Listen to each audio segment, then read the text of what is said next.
I do really believe 100% from every part of me that everyone has the capacity to be able to do the things that they want and not to be held back by the mental baggage that's in our head that we want to push through.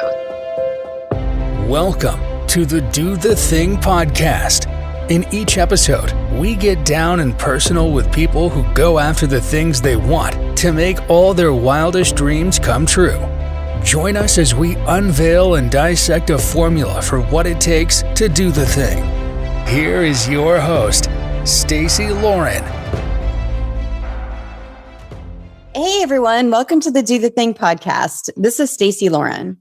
It's always fascinating to see how some people can use their life experiences, even the really bad ones, to help others in crisis. Today's guest does just that. I feel so privileged to be able to share her story with you guys. This guest has an impressive background. She served in the United States Marines for a third of her life. There, she learned the value of great leadership and trusted teamwork. Now, she's a best-selling author, podcaster, transition coach, and host of Talk to Me. She also created the TAPIN method to help others remove barriers and live their best lives. Everyone goes through rough times, and even some find themselves in crisis mode. This guest wants to ensure that you have the tools needed to take control and pull yourself back to safety. If you've ever felt out of control or know someone that you've wanted to help, the tactical tools this guest gives in this episode will make you feel like you can have a good support plan for anyone in need. Reclaiming your life after hitting rock bottom takes a village. I love how this guest isn't afraid to seek help from her close circle, embrace accountability, and shows up for both others and herself. Her attitude of gratitude is contagious. It's truly an honor to welcome the Soulutionist, Brenda Warren, to the show. Hi, Brenda. How are you? I'm fine. How are you? I'm so glad you are on the show. Thanks for coming on. I'm excited to be here. I'm ready to do the thing. I love it. I love it. Well, to get us started, I would absolutely love it if you would share about your story. Well, I am Brenda Warren. I'm known as a Soulutionist and the voice for the voiceless. I'm a retired Marine gunnery sergeant with 20 years of active service, an author of a best-selling book called Soul Search and Get on Board for Transformation Using the TAPIN Method. I'm a host of a talk show, a podcaster, and a transition coach. But that's not how I started. It all started because I had a episode that put me holding a bottle of pills in a crisis center, and a guy talked me off the ledge, and my life changed. Wow, that's unbelievable. When I hear things amazing that come from the bottom, it just gives so much hope, I think, for people that are going through something like that, to see that's almost like the purpose of it. You know what I mean? Yeah, I think it's hard sometimes for people to even that have met me to believe that I ever was at rock bottom. But the truth is, a lot of people start to really learn themselves when they find that they have nothing else. And they have to pull themselves up by their bootstraps, so to speak, to reclaim their lives. And that's how I became the Soulutionist. I literally had to hit rock bottom and have a complete setback to get set up to walk in my life and become unapologetically unstoppable. Are you open to talking more about your story and what was going on at the time? Yeah, I found myself, my 23-year marriage was ending. My kid was about to go off to college. I was diagnosed with post-traumatic stress back in 2011, and I didn't tell anybody. I didn't tell my husband, my family, my friends, no one. And then I ended up having a complete mental breakdown in 2013, which required me to come off my job. And because of that, I literally was over-medicated, not listened to by my doctors, and spent 8 years on my couch, drinking Diet Pepsis, eating Doritos, feeling sorry for myself. And mind you, the whole time while I was doing this, I was still helping others live their best life while my life was falling apart. So one day I thought, why don't I become my own client? And I got off that couch and started walking in my driveway, talking on Facebook and YouTube, telling people how I was going to change my life. I was 65 pounds heavier and I wanted to change. And so I began to lose the weight. As I walked, people laughed at me in my neighborhood because I was walking around my car. The pandemic had hit. It was crazy, but I kept going. But even with all of that change happening, I had lost 65 pounds. I felt like I was beginning to be myself again. But it was clear that my marriage was really over. My kid was leaving. I was rock bottom. And that's when I found myself with the bottle of pills calling the crisis hotline. And the guy on the other end of the phone told me to find something to do because he believed I liked helping others. And I gave him my word, and that was really important for me. So once I did that, the next day I got up and this thing called the Be on TV Challenge popped up in my phone. I signed up for it. It actually started that day. And they asked us to do an exercise called Your Badass Moments. So I did it and I posted it. And that video went crazy. So many people saw it and people began to say, I'm so glad you didn't take those pills. And they began to tell me their stories. And because of those stories, that's why I became the voice for the voiceless. And then as I began to find my footing, so to speak, I became the Soulutionist because I knew I could help people find soul solutions using a mind, body, and soul approach to change their lives the same way I had changed mine. Wow. It's funny because we literally just met today. We were introduced from a common friend of ours. And just like you said, like meeting you right before this podcast started, I would have no idea what you walked through. I think that's the thing about our lives. We often see other people and we see they're there, but we don't know they're then. And I always tell people that whoever you meet, it's really good to find out what was their life like before you met them. Because oftentimes it's the pain behind the smile that makes the smile even possible. Yeah, it's so true. So when you had that moment, where you were taking the pills, you called the crisis center. What was the moment? What was that moment like?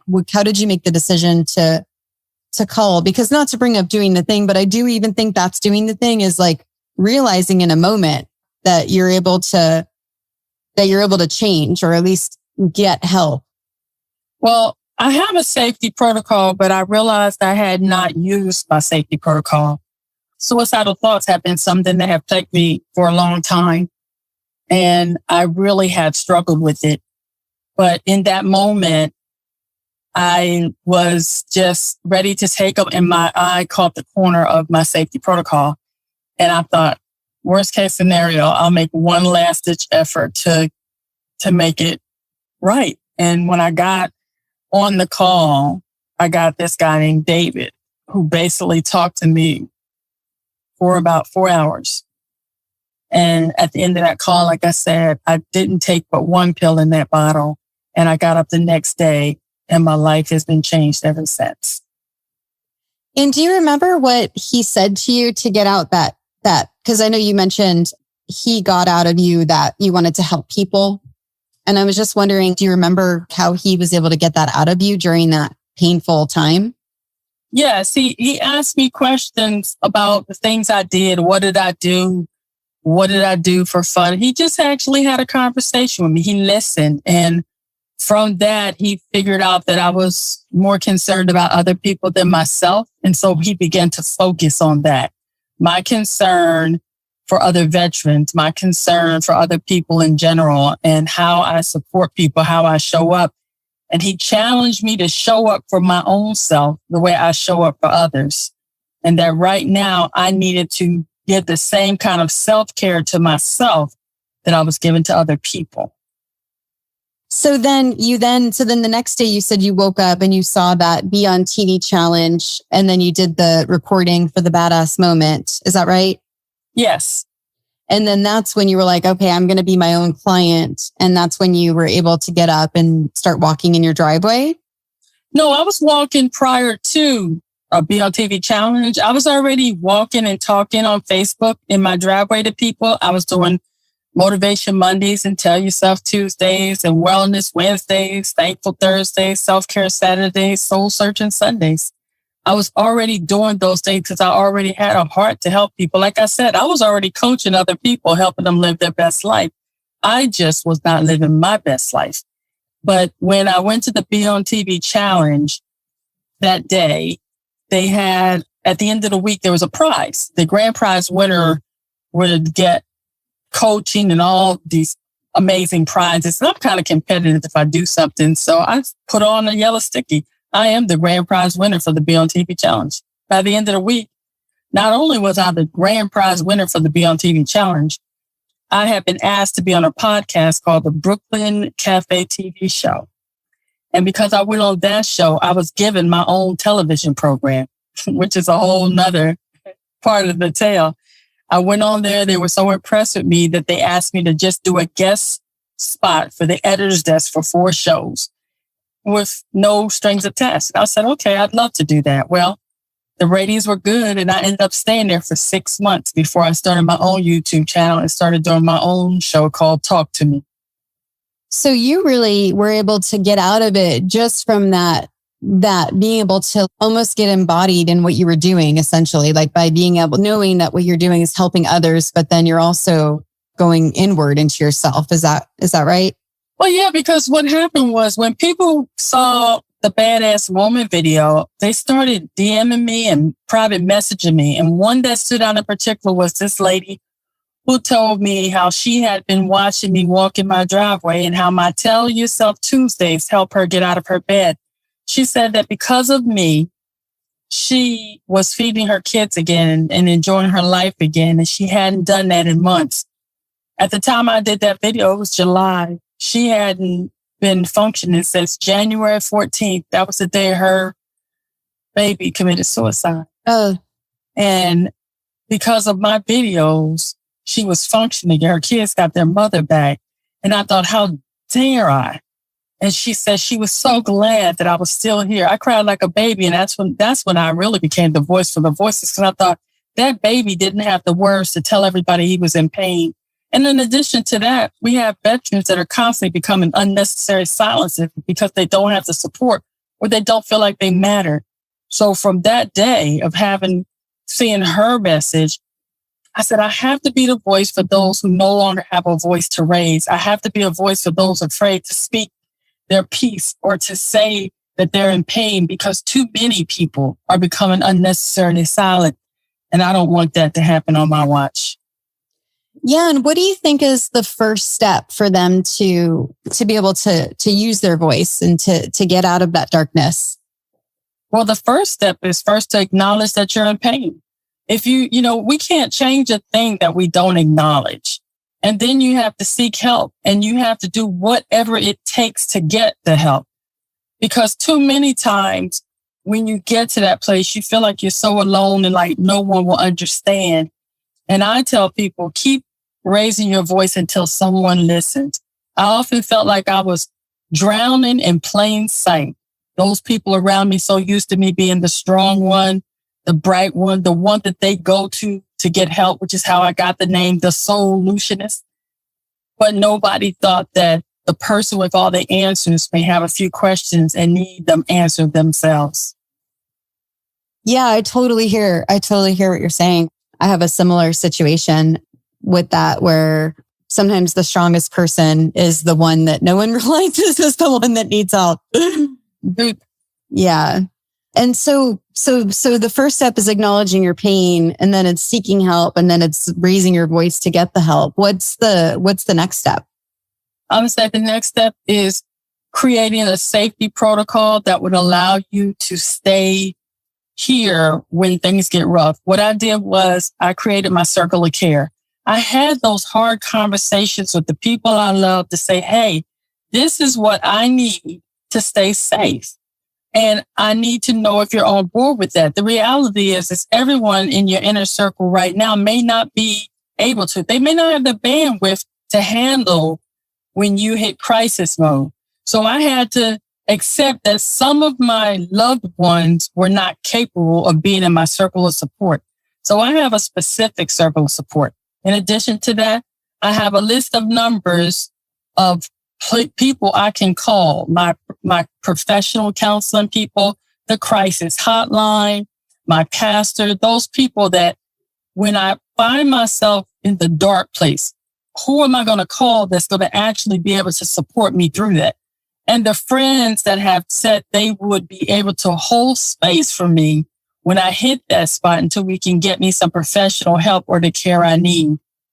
And then I also make sure on that protocol that I have affirmations that remind me that I matter, that this too shall pass, that I can do all things through Christ that strengthens me, that there is nothing, and I mean nothing, worth me becoming an unnecessary silence. Yeah, thank you. This is really, really powerful for people to be able to understand this process, because there's so many people that go through different moments and pain and hardship and don't have the resources or the people to be able to know what to do, and I feel like this is just just even the circle of support and understanding that it might not necessarily be your family. It might be people outside of that, and just people understanding that, I think, is so powerful. Yeah, because I think the problem is we often want our loved ones to support us in ways that maybe they're not capable. Just because they love us don't mean that they can support us when we hit one of those spaces that need some additional care, because they may not have the emotional maturity to deal with it. And that's okay. That's why you look for those people that do have the ability to support you. It could be a neighbor. It can be clergy. It can be a total stranger if necessary. But the key is to find those people that are willing to, when you hit that space, to support you through it until you can get grounded again. And getting grounded is the key to making sure that you can navigate through those bumps. If you are someone that has major depression, or you suffer from depression occasionally, whatever the case may be, having a safety protocol is a way to ensure your safety at all times. And I always tell people, don't get ready, stay ready. Safety protocol helps you stay ready for any event. And then when you're going to that safety protocol and you're going into that circle of support, do you have a specific thing that you're saying to them to get them to be there for you? Or are people, and then also, are people saying no at all, or are they all just agreeable? No, there were people when I went to have the conversation, I started off the conversation saying, I am requesting you to be part of my safety, my circle of safety. And it's okay if you say no. And then I tell them what that entails for me personally. And see, your support will be based on your needs. None of the people that I work with all have the same circle or safety that I have. Some people may only need one or two people. Some people need 3 or more. For my safety circle, I have 4 people in mind that I know that no matter what time or day or night, I can make those phone calls and they're not going to turn me away. And let me tell you why this is important. One of the things that happened to me, Stacey, was I called someone prior to me creating what I call my official safety circle that I thought I could come to when I was in crisis. And when I went to their house, I called them, I got there, but they were more interested in watching a television program. So the television program came up, they said, "Oh, I'm so glad you came to see me." And they walked me to the door, and then they shut the door in my face. And I stood there with that door closed in my face, knowing that this was the wrong person to call on this day. And I made a promise to myself that I would never put myself in that situation again. The first time they heard me tell somebody this story, they realized it was them. They called me to apologize, but by then the damage was done. And I just thank God to this day that day, instead of doing what I was feeling like doing, I got so pissed off. That's when I created my circle of safety. And then I started what I call, I vetted people. Hey, do you have the ability to support me when I'm in crisis? And I do have code words, which I will not share on the program. However, you have to have safety words. You have to have words that would specifically help trigger your safety protocol. And I'll use this term. Let's say, for example, at one time I used the term, I am currently drowning in plain sight. They knew that meant I was serious. And I also have levels, Stacey. One thing that there's times that I'm just in what I call mild crisis. I just need a shoulder, just be there, whole space for me. Then there's other times where if I called and I gave a particular code, they knew you need to give me some professional help. Take me to the VA, check me in, because I've hit that place where I can't do this on my own and I need professional support. It's more than my circle. So by having clear protocols on what to do and when, it takes the guesswork out of it for the people that are supporting you. It helps keep them safe and keeps you safe. And then there's no miscommunication. And I can tell you it works because I've used it when I was in mild crisis. I used it when I was in major crisis. And I also have a term when it's not that I'm in crisis at all, but I'm just in need of a listening ear. And when I need that, all I say is, today I need you to hold space. And anybody in my circle knows if I've asked you to hold space, that means I haven't hit what I would call a quote unquote crisis point, but I'm in need of a serious support right now. And that has been a game changer for me to be able to go to those 4 people and have that done, because now there's no miscommunication. They know exactly what I need and they know exactly how to support me. Yeah. And I wanted to pause for a minute and talk to the listeners, because whether or not you've ever felt this way or this has ever impacted you, someone you know is going through this right now. And this is magic, what Brenda's sharing right now, because by you understanding whether it's for yourself or what the other person needs, what to do and what they need and the support they need, it's literally life-saving. I think this is unbelievable. Thank you so much for sharing this. You're welcome. And you know what it is, I tell everybody, we don't often have these conversations, Stacey, until it's too late. And we're always doing what I call the autopsy after, where people will go, but I didn't see this. Or, they said we can't connect the dots going forward. But looking back, you can see where the person was in crisis. But we're always so afraid to ask the hard questions. That's why I say, if you can find a way to sit down with family and friends or the people you feel like you can trust, and have these conversations before you get to crisis mode, it can help avert a lot of things. And also, we got to stop expecting people to be mind readers. When people see you as strong, they often don't see the signs. And the reason we don't see the signs is because we don't talk about it. It's not comfortable. It doesn't feel good. But I've taken the pressure off of my friends and my family by having those conversations and making it clear this is exactly what I need to be supported. It really does do a disservice to those we say we love to expect them to be able to read our every mood, every thought, our every ups and downs. Yeah, they can notice something's quite off, but they just figure it's life. And sometimes it's a little more than just life. Yeah. And so how do you respond to the people that are worried or nervous about being this vulnerable with whoever it is that they're going to? And then also that fear of rejection. Stacey, that fear of rejection and fear of being vulnerable, it's not going to go anywhere if you have the conversation or if you don't. The key is you have to just step out and know who you're talking to. That was the other thing for me, is that's why I gave people permission to say no. No was a complete sentence.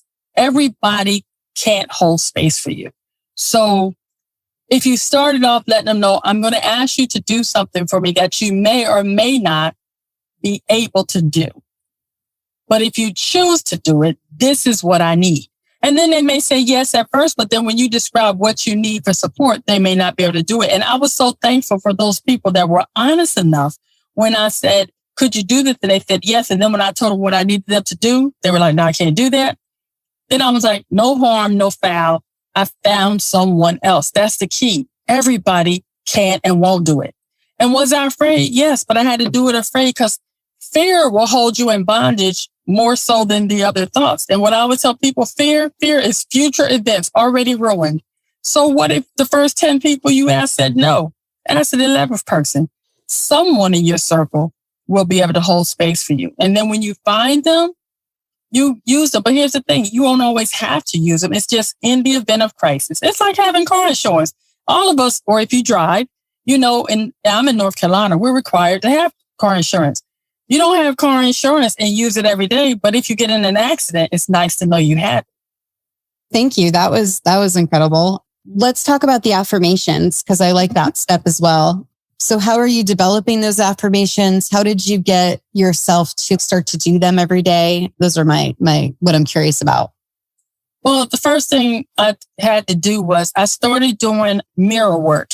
And I learned this from a video I saw on YouTube done by Lisa Nichols.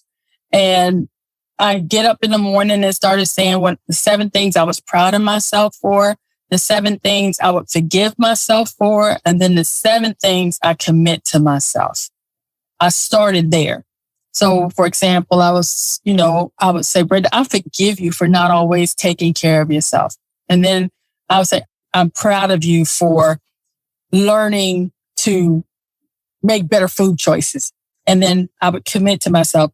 I commit from this day forward to work out daily and to eat proper, healthy, nutritious foods. But I do 7 different ones in each of those areas. That's where I started. And then I began to I'm a journaler. I love to journal. I think it's real important to get my stuff out on paper because the page has no judgment. It holds no judgment. You can put whatever you think or feel on paper. And then I began to say positive things to myself, which is why I love my Tell Yourself Tuesday. I would say, tell yourself something good. And every day, Stacey, I tell myself that I am worthy, that I am loved, that I bring the peace, I bring the joy, that I am more than a conqueror. I use Bible scriptures. I use positive phrases. I affirm those things in myself that I want to see. And then I live that because I live in an attitude of gratitude. So how do you get yourself to do it every day? Are you holding yourself accountable or is it just feel that good? What's got you to be able to have that consistent routine? I made a definite decision. You see, one of the things that I do, I wrote a book called Soul Searching, Get on Board for Transformation using the TAPIN method. And what the TAPIN method is the 5-step strategic plan I developed to help people get past their stuck points. We're often, you may be right wherever you are, and then you want to go to where you want to go. It's that gap in between that causes us the problem. So the way I did that was, number one, I transformed my mindset about the importance of affirmations. Why did I want to do them? What did I need to do them? What would they do for me? Then I announced to myself, this is what I'm going to do daily. I'm going to write affirmations in my journal when I get up in the morning at 5:30 in the morning. I do it every morning consistently. And then I got accountability. I have an accountability buddy. Her name is Lisa. Lisa was able to help me have some accountability around what I said I wanted to do. The next thing I did was prepare. I bought myself some journals. I bought myself a writing desk to make it easy. So when I get up in the morning, I can go right to my writing desk. My pen and my paper are sitting right there waiting for me. And then I imagine, what would my life look like if I began to make positive affirmations about myself on a daily basis? I've been doing it consistently now for 2 years. And then after that, I nurtured that thought about how the affirmations would change my life and fill me up in ways I had not even yet discovered.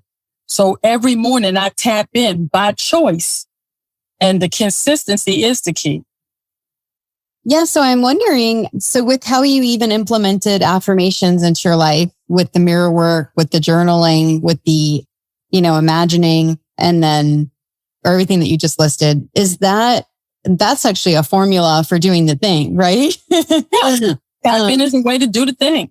Yeah. I'm wondering, do you kind of follow that same thing with everything that you do? Is it like where you're finding the purpose, journaling, imagining, things like that? Do you think that's sort of like a sign of other things too?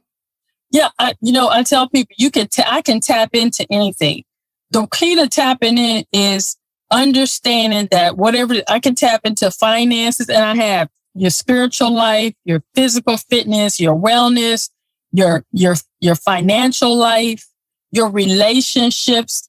All of that requires a shift of mindset, announcement and accountability, preparation, imagination, and nurturing.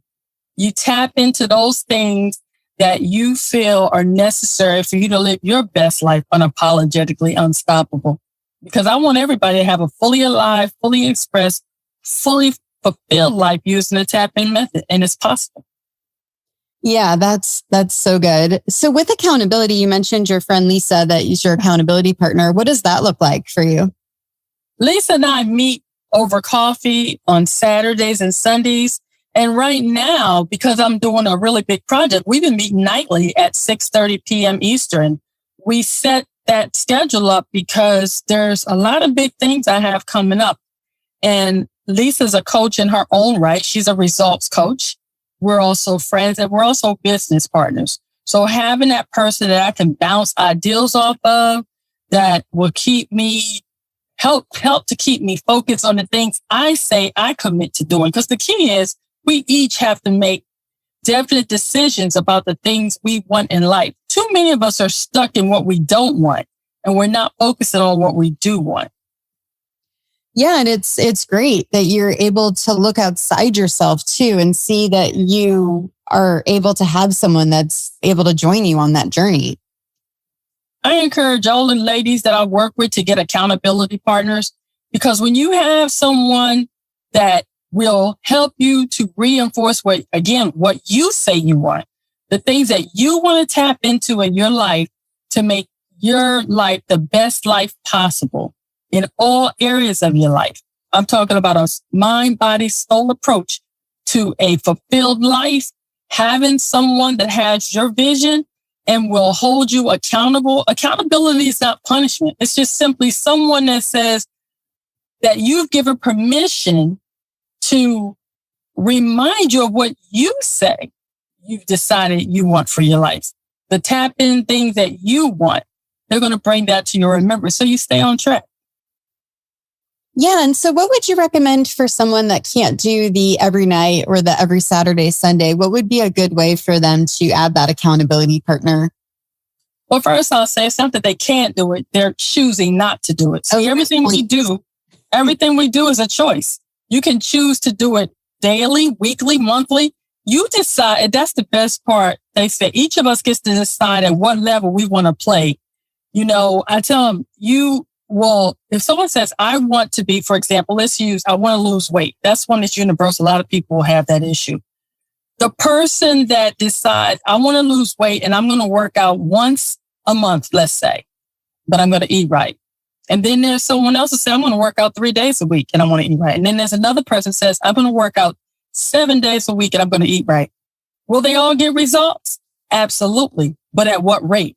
So when you get to decide at what level you play based on the choices you make, that's not a problem. And here's the thing. Neither of those choices is wrong. It's just a choice that each of those people have decided to make. I love that. Okay. So I want to make sure I'm getting because I am like, this is worth, it's gold right now, this stuff. So I have the acknowledge you're in pain, seeking help, getting the help, creating your circle of support, affirmations that you matter, and then going through that whole process there. What's the next step? Oh, accountability partner. I'll add that. And then what's the next step? You have all the pieces you need right there to tap in. When you get to that place where you have made a definite decision that you are going to reevaluate what it is you want to do, and you put all those pieces in place, you have everything you need. And then it sounds like also, and I think this is part of that affirmations part that we talked about, but and I think actually this came up with the getting help with, I think his name was David, the guy in the call center that really helped you, was just like identifying that why, like, what is that? What is the thing that moves me, that lights me up, that ignites me? And it sounds like that's part of this too, is just finding that purpose, Finding your why is always important. We always start with the why, because when you have a big enough why, when it gets tough, you'll keep going. My big enough why for why I do the TAPIN method and why I am passionate about coaching people, why I'm passionate about helping people turn their mess or their mission into a message for the masses.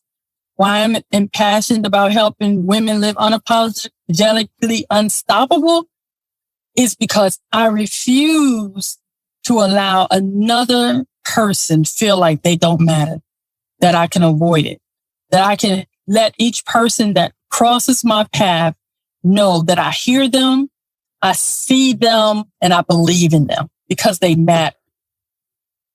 Yeah. And if you don't mind, I'd like to go back just a little bit more into your background with, you mentioned that you were in the Marines, right? Yes.